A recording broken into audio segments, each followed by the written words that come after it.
Una mujer deseada. Ponte muy guapa, mi amor. Quiero que todos te admiren. Me gusta hacer buena impresión a los empleados. Un hombre herido. He dicho decente. Eso me pareció oír. Y sonaba raro en tus labios. Una pasión imposible. ¡Conseguiré la anulación! ¡La conseguiré! ¡La conseguiré! ¡La conseguiré! Rita Hayworth. Glenn Ford. Hilda. Una película de Charles Vidor. Mañana por la noche descubre con José Luis García qué grande es el cine en la 2.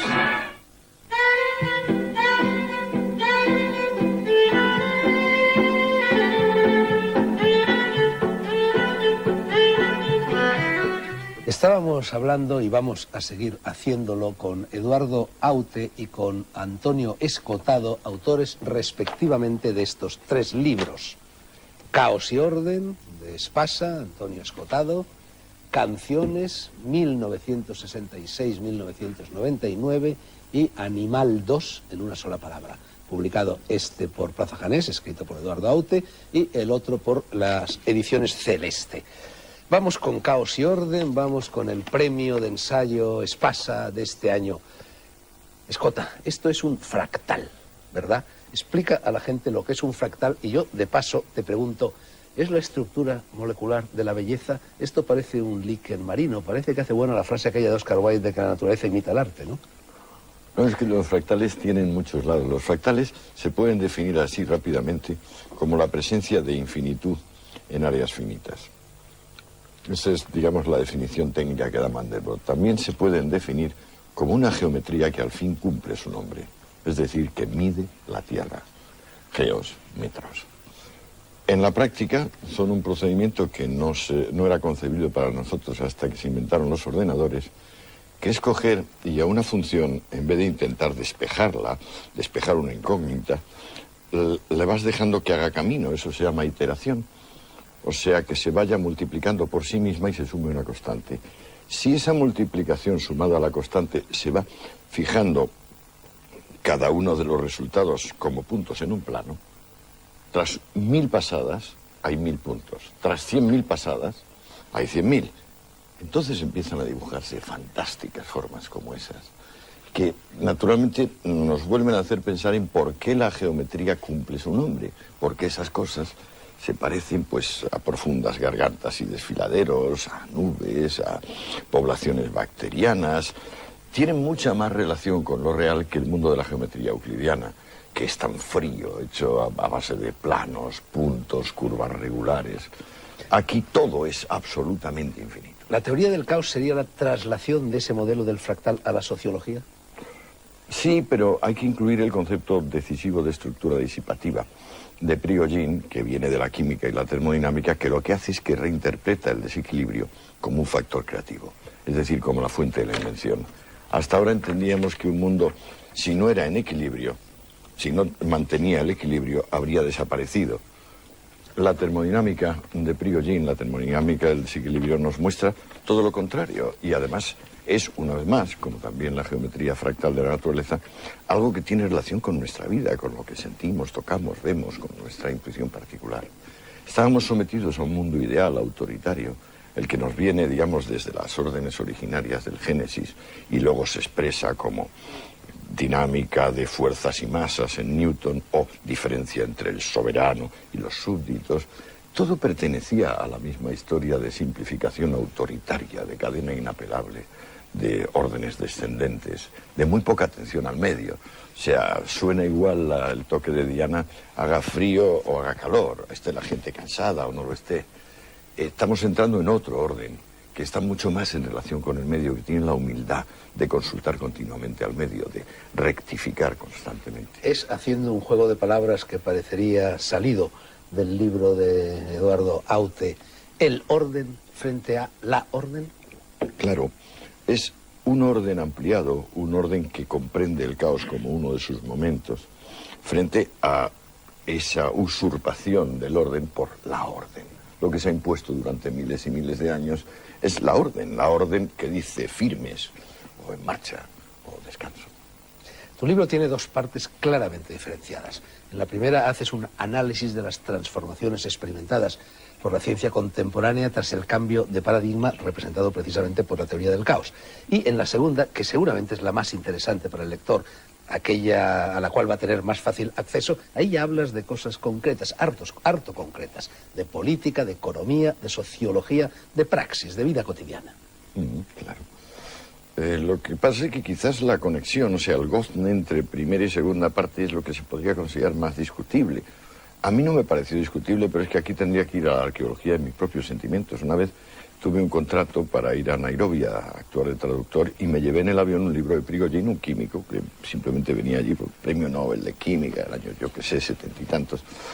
Y hasta que llegué a Nairobi me quedé completamente fascinado. No dormí, apenas comí. Y dije, Dios mío, esto lo tengo yo que intentar aplicar. Pero claro, Prigogine estaba hablando de moléculas. Yo de moléculas no sé nada, o poquísimo. Y pues, claro, el aceptar esta transición, esta transformación en la noción de orden, yo creo que nos compromete a aceptar no solo el nuevo mundo en el cual estamos viviendo, por ejemplo, donde se acabó la distancia geográfica, ya no hay distancia geográfica. Ahora la distancia es distancia anímica, distancia de posiciones, distancia de actitudes. Las señales van y vuelven a 300.000 kilómetros por segundo. De modo que distancia no hay, por lo menos en el planeta Tierra. Entonces, ¿hasta qué punto nos compromete nuestra propia revolución tecnológica, nuestros propios avances, el nivel nunca visto de prosperidad, no solo de nuestro mundo, sino incluso del mundo pobre, en comparación con lo que había hace 100 años, por ejemplo? Nos compromete también a unas formas de convivencia, de entendernos a nosotros mismos y entender a los demás, que por una parte sean más benévolas, pero por otra parte sean también más exigentes. Creo que el libro llevaba un título diferente cuando lo presentaste al premio de ensayo Espasa al que lleva ahora. Y bueno, hubo un pequeño debate con los de la editorial y le cambiaste el título. Y yo creo que Caos y Orden es un buen título, pero es un título que se queda un poco estrecho, porque yo, leyendo el libro, con lo que me he encontrado en este libro, es casi una historia de las ideas. Sí, es otra vez más mi obsesión historicista. Siempre soy un historiador de lo uno o de lo otro. El libro se llamaba La economía del caos, porque la tesis del libro es que la espontaneidad en todas las ramas, es decir, tanto a la hora de, por ejemplo, hacer la síntesis de una molécula de plástico o a la hora de organizar una convivencia política, la espontaneidad es siempre más económica que el controlismo. O sea, no hay nada más despilfarrador que la planificación centralizada. Esto es una cosa que no lo sabíamos hasta que se ejerció la planificación centralizada 70, 80 años en muchos países y ocasionó por lo que era de esperar. Pero lo que era de esperar en la práctica, en teoría no. En teoría estábamos todos convencidos de que lo que hacía falta es más orden del de la orden. O sea, más vara del profesor dándole en la mano al alumno porque no era capaz de desarrollar el binomio de Newton en la pantalla. Una de las cosas que propongo, desde luego, es un cambio profundo en la pedagogía, es decir, en la enseñanza, sobre todo en enseñanzas medias y en enseñanza universitaria, porque estamos un poco hartos de tanto aprendizaje sin enseñanza. Ha llegado un momento en que con la transformación, digamos, con la tremenda actualización de conocimientos, gran parte de nosotros, los profesionales de la enseñanza, no sabemos lo que enseñamos. Deberíamos actualizarnos. Esto es especialmente fuerte en matemáticas. Voy a hacerte una pregunta un poco larga. Por una parte, sales al paso, me parece que es en la página 22, de la farsa montada en y alrededor de la ininteligible jerga técnico-científica que, literalmente, sirve hoy para velar una falta de nociones precisas, envolviendo banalidades o incoherencias en un abstruso ropaje de pseudo-información. Por otra parte, hablas, y en ello sigues a tu maestro, al lejano inspirador de este libro, Prigogine, hablas de la necesidad de una interpenetración de la ciencia y la cultura, de una alianza de las humanidades y del saber de las llamadas ciencias duras. Escolta, antes en Grecia ese divorcio no existía. ¿Tú crees que es posible recuperar hoy la figura del sabio, del hombre que se mueve con destreza y conocimiento en los dos niveles, o la complejidad del objeto observado lo convierte en inabarcable para el observador? No, todo lo contrario. Justamente creo que la complejidad, que por ejemplo es la gran nueva palabra, o sea, el cambio de paradigma es justamente que en vez de lo simple, ahora decimos lo complejo, nos compromete a que estos campos sean el mismo campo. Por ejemplo, nos hemos pasado todo el bachillerato y mucha gente sus carreras ahí intentando hacer variantes cada vez más sutiles de cálculo. Cálculo diferencial, que se basa en derivar e integrar. Esto lo hace cualquier calculadora de bolsillo en décimas de segundo. No se puede suponer que sea la quinta esencia del espíritu humano una cosa que hace una calculadora de bolsillo en décimas de segundo. No se deben perder nuestros hijos el tiempo con eso. Sin embargo, tú dale a un ordenador, por ejemplo, que te traduzca la palabra serendipity, empleada por primera vez por Walpole, y que significa hacer hallazgos felices pero inesperados. El ordenador normalmente no hará nada, pero si insistes, lo que hará es quemarse. ¿Cómo traducimos serendipity al castellano? Yo propongo un neologismo, serendipia. El antiguo nombre de Ceilán es Serendip. Bueno... Era leyendo de los magos estos que van buscando, los científicos que van buscando y se encuentran la leyenda esta que nos contó ahí en el Escorial Hoffman. Claro, muy bonita. Muy bonita, pero y además terminó Hoffman con aquella mención de la frase de Pasteur, que dijo: el azar favorece siempre, pero solo a los espíritus preparados. En este sentido hay que tener la actitud correcta. Eso es más o menos lo de Picasso, de la inspiración existe, pero si baja que me pille trabajando, ¿no? Sí. Es un poco todo lo mismo, ¿no? Filosofía, ciencia, religión. Digo que es erróneo estar estableciendo constantemente fronteras, ¿no? Es todo lo mismo. Es compartimentalizar. En esencia, la nos búsqueda han separado el bachillerato, nos han hecho uno de ciencias y otro de letras, ¿no? Nos han compartimentado. Claro. En esencia es la búsqueda del conocimiento, a través de una herramienta o de otra herramienta, pero es lo mismo. Entonces, el perder esta noción de que es lo mismo me parece siniestro, ¿no? Ha salido a relucir Hoffman, buen amigo de los tres, y Suizo. Y tú estás fascinado y ahora estamos en tiempo de elecciones, nos venimos a lo concreto, a lo práctico, a lo cotidiano. Estás fascinado por una parte por Jefferson y por otra parte por el modelo político suizo. Y dices concretamente en tu libro: la montañosa Suiza que 900 años atrás se constituye como pueblo soberano mediante un juramento apoyado sobre 3 puntos. 1. Aquello que nos une es el respeto por la diferencia, y si algún cantón entiende que ese respeto se ha quebrado, podrá separarse en cualquier momento sin otro requisito que una decisión mayoritaria de sus habitantes. 2. Ninguno pagará protección a iglesias, nobles o casas reales, ni admitirá otros administradores que los elegidos en cada circunscripción por sufragio directo. 3. Nadie podrá hacer del gobierno un medio de vida y los ciudadanos asumirán todas las responsabilidades de administración y defensa con mandatos muy breves y siempre irreelegibles. Háblanos un poco de esto, Scott. Esto es maravilloso, claro. Esto es la democracia. Pero yo creo que no solo es la democracia. Los suizos hace 900 años instauraron un sistema que ahora Gore o Gingrich o Clinton llaman real-time democracy, o sea, democracia en tiempo real, que empieza a ser posible gracias a instituciones que ahora no existen del todo, pero que claramente van a existir bien, o sea, rápidas, seguras y baratas. Me refiero a Internet. En Suiza, el sistema confederal parte de que los cantones en realidad no tienen la soberanía corresponde a las comunas. Las comunas no pueden tener más de 10.000 habitantes ni menos de 5.000. Si tienen más de 10.000 se tienen que partir, si tienen menos de 5.000 se tienen que unir a otro. ¿Para qué? Para que pueda haber una presencia física y directa de los ciudadanos en cada caso, para que se pueda votar a mano alzada todas las cuestiones. Nosotros hemos llegado a un sistema donde votamos a una persona para que resuelva los asuntos. Tenemos que volver, a mi juicio, a un sistema donde resolvamos los asuntos y luego demos a tales o cuales personas el encargo de gestionarlos y administrarlos. Justo al revés. Nosotros no podemos enajenar nuestra libertad confiando en que tengamos un gobernante más o menos clemente, salvífico, inteligente. Nosotros tenemos que asumir la responsabilidad de decir, en esto va a ser esto y en esto va a ser aquello. Ahora, como es natural, siempre hará falta delegar. Siempre. Nosotros somos vecinos y para una cosa tan sencilla como el bloque de nuestra casa hace falta un presidente de la comunidad. Pues mucho más para la gran complejidad de los asuntos políticos. Pero es que en realidad ahora nos vamos dando cuenta que en muchas cuestiones el político puede obrar de una forma, digamos, independiente, pero en otras no. En otras el político, presionado por aquellos mismos que le permiten llegar a ser votado, va a decidir a favor de aquellos que le ayudaron. Es decir, no en todo el espectro de las decisiones, pero sí al menos en una parte, la ciudadanía puede sospechar fundadamente que no se pueden dejar al criterio de la clase política. Me da igual que sea un gobernante de izquierdas o de derechas, me da totalmente igual. Debe decidir sobre ellas la ciudadanía.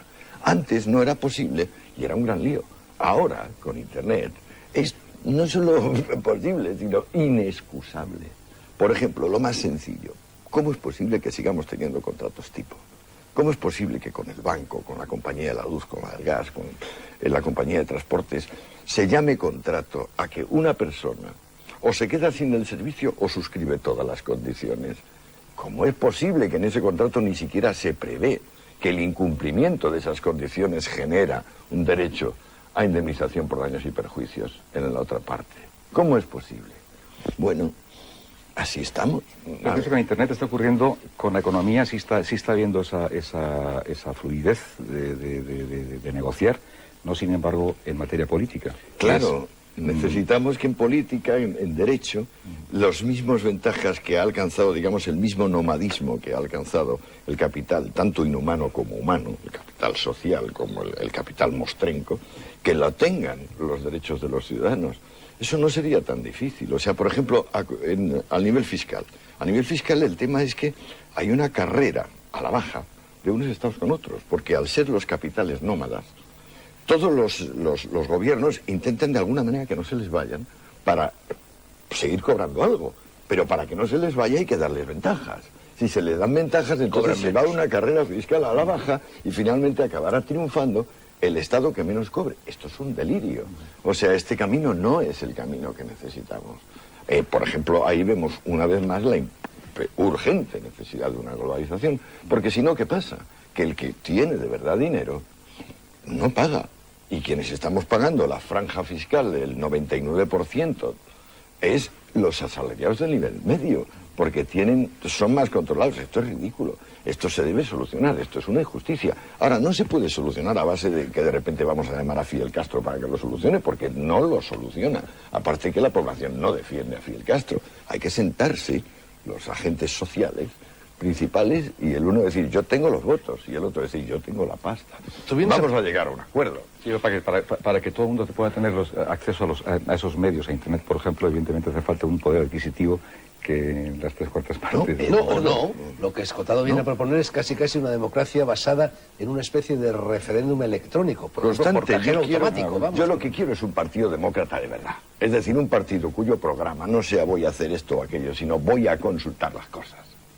Esto es lo que es para mí un partido demócrata, en el caso particular. Pero, por ejemplo, en el caso de los impuestos, es que está muy mal, porque como al que de verdad tiene mucho se le dice, pues pague usted un 70, un 80%, sí es lógico que entonces se escape. Hay que llegar a una consensuación muchísimo más humana y decirle a Coca-Cola o a IBM o al señor Botín, hombre, si yo comprendo que no tiene usted por qué sufragar usted de su bolsillo, ya bastante le ha costado ascender a esos supremos peldaños de la pasta. No tiene usted por qué sufragar todo, pero comprenderá usted que tampoco tenemos que sufragarlo todos los funcionarios del nivel medio. O sea, vamos a llegar a un acuerdo.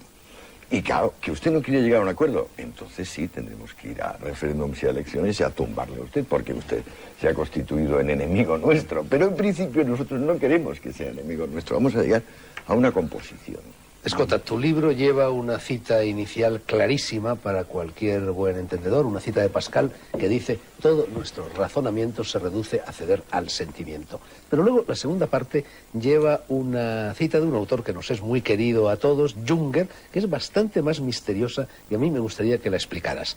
Lo que dice Junger es, allí donde lo que se pretende es atacar la propiedad en cuanto idea, subrayado y con mayúscula, idea, la consecuencia necesaria será la esclavitud. Claro, allí donde porque la propiedad en realidad es el resultado, es la estela que deja atrás de sí el espíritu singular en su movimiento. O sea, es propiedad de Eduardo en vida y para siempre las canciones. Si alguien, por ejemplo, o es propiedad mía en vida y para siempre, aunque no me sigan dando derechos de autor ni a nosotros a ninguno de los dos, eso, allí donde la propiedad pretende ser suplantada por cualquier cosa como la igualdad o la justicia, se está pisoteando es aquello que dignifica al espíritu humano, que no solo es la diferencia, sino que es el ingenio, la maestría, la dignidad. Antes hablaba con Eduardo en la pausa de que, claro, la igualdad es maravillosa siempre que se conciba como igualdad de todos los seres humanos ante la ley. Pero no nos interesa la igualdad de nariz, ni la igualdad de zapatos, ni la igualdad de sueldo, ni la igualdad de casa, ni la igualdad de ideas, ni ninguna otra igualdad.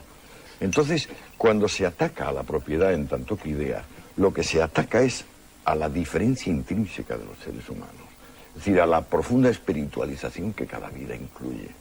O sea, al hecho de que verdaderamente somos pozos insondables, o sea, tenemos una infinitud hacia adentro. Algunos son criminales en serie y otros son santos como la Madre de Teresa de Calcuta.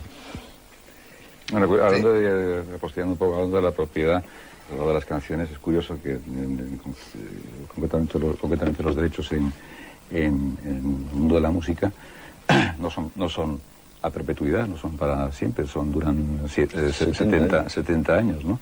El autor es propietario durante 70 años de su obra, ¿no? No así el editor, que es propietario de por vida. Es decir, siempre, para siempre jamás, él sigue cobrando derechos, el editor, que no hay obra musical que no tenga editor. ¿Tu primera canción, cuántos años tenías cuando la...? ¿La primera? Sí, la primera canción. Que escribí así, digamos en serio, pues tendría 23, 24 años. Entonces tienes que vivir 93 o 94 años para perder los derechos, Eduardo. Sí, pero lo gracioso es que el autor tiene sus derechos limitados en el tiempo, y sin embargo, el que no lo ha hecho, el no propietario, porque no ha creado la obra, cobra sus derechos de por vida. No sé, porque nuestros contratos siempre son a 5 o 6 años, ¿no? No. ¿Tú los haces indefinidos? No, en el mundo de la canción, las canciones editadas y registradas van siempre editadas, la mayor parte de las veces, con un editor que no tiene límite en el tiempo para cobrar su porcentaje de derechos, que en muchas ocasiones, en mis primeras canciones, estaban al 50%. 50% del editor y 50% del autor. Dejemos esta discusión un poco venal porque nos quedan poquísimos temas importantes. De la propiedad de por vida no es una falacia. Escotado, te voy a mover un pequeño reproche. Tú mismo anticipas ese reproche mío en el prólogo cuando dices que tu libro solo trata de pensar la específica civilización europea. Ya estamos otra vez en el ombligocentrismo del hombre occidental. No hay más cosas sobre la tierra y bajo los cielos de lo que el judeocristianismo pretende. No, claro que hay más cosas. El ancho es el mundo. Lo que pasa es que creo que nosotros hemos tenido bastante más interés por el resto del mundo que el resto del mundo por nosotros. De modo que en este sentido no es que hayamos sido especialmente olvidadizos. En parte ha sido un interés mercantil, ¿no? Ya para ir a hacer colonias y explotarles. En parte ha sido un interés salvífico para mandar misiones y cambiarles los dioses y las costumbres, vestir a los desnudos, desnudar a los vestidos, etcétera, etcétera. Pero nosotros no se nos puede acusar, digamos, de indiferencia ante el resto del mundo. Sí se puede acusar, por ejemplo, de esto, de aislacionismo a los chinos. Pero es una no indiferencia concupiscente. Nos interesamos para apropiarnos, ¿no? En algunos casos, por ejemplo, queriendo salvar sus almas, como los misioneros. Sí.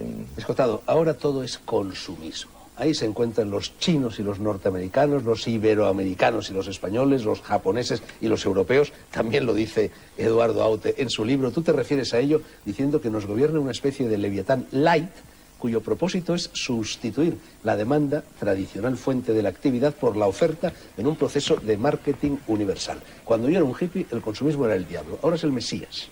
Tanto y tanto. Me gusta mucho que me des esa opción de entrar ahí, aunque sea rápido. Antes había que defender al ciudadano, ahora hay que defender al consumidor. Es decir, la agresión actual no es sobre derechos civiles o sobre libertades de expresión o sobre derechos. No, que va. La agresión actual está en la base de que, bueno, vayas a una tienda, vayas a una agencia de viajes, a poco que te descuides, la oferta se sobrepone a la demanda. Pero, claro, la base de la actividad económica, léase Adam Smith, léase Carlos Marx, léase el libro, el manual de Samuelson, que estudia todo el mundo que estudia Derecho o Económicas ahora en primero, dice, el origen de la actividad económica es el deseo. Las narices. Los asesores privados de Reagan, los que dan lugar a los Reaganomics, que es un Reagan-Thatcher, ese matrimonio estereofónico, los abuelos estereofónicos, Reagan-Thatcher, sí. Estos dos están presididos por unos economistas, una variante de la economía que se llama teoría general de la oferta.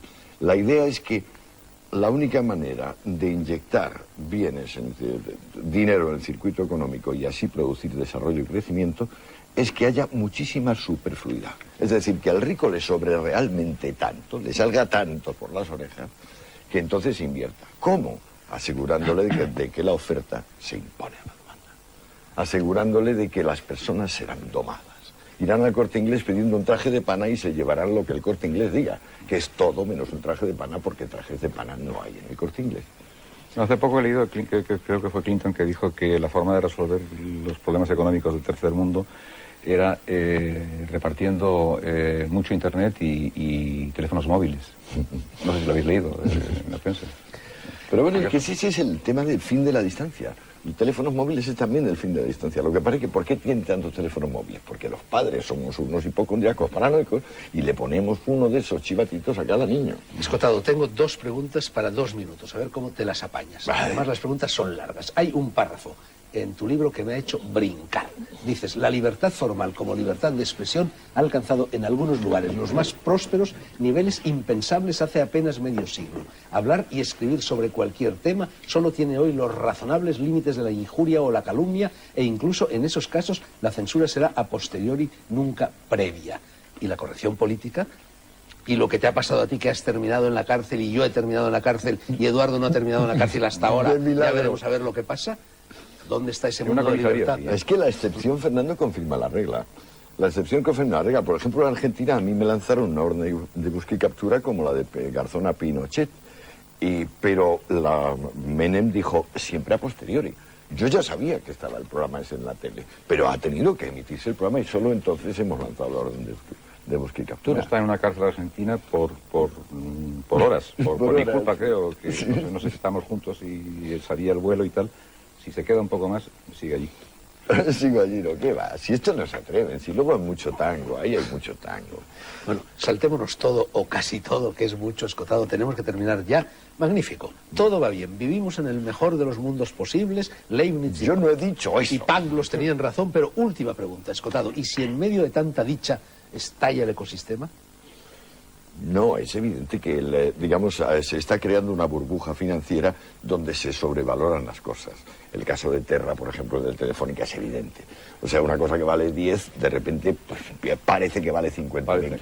Eso, o lo vamos deshinchando poquito a poco la burbuja, o si estalla, se crea un crack. Nosotros tenemos una prosperidad enorme, inaudita en los anales, pero frágil. Tenemos que tener cuidado, tenemos que deflactar esa burbuja, y eso hay que hacerlo poquito a poco, con sabiduría, con buena voluntad y con una enérgica, una tenaz voluntad de reforma de los ciudadanos, que lo primero que tienen que hacer es informarse. O sea, no hablar de la economía como si fuese, digamos, el interior del planeta Júpiter. La economía es lo de todos los días. Se puede decir que es una prosperidad virtual. Es una prosperidad virtual, sí, pero es que lo virtual... Ahora precisamente hay un gran problema, que es hasta qué punto la realidad no es virtual.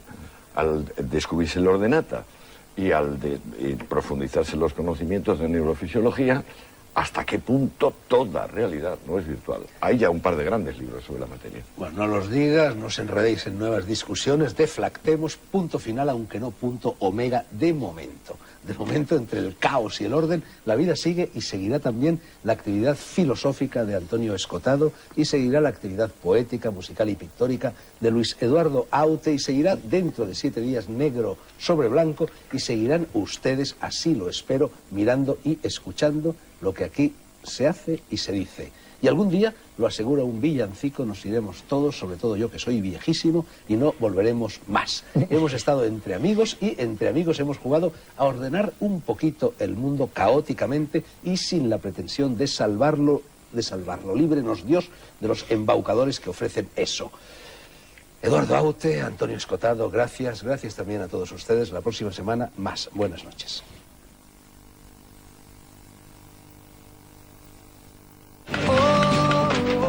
Hay momentos en la vida... Feliz cumpleaños. para hacer balance.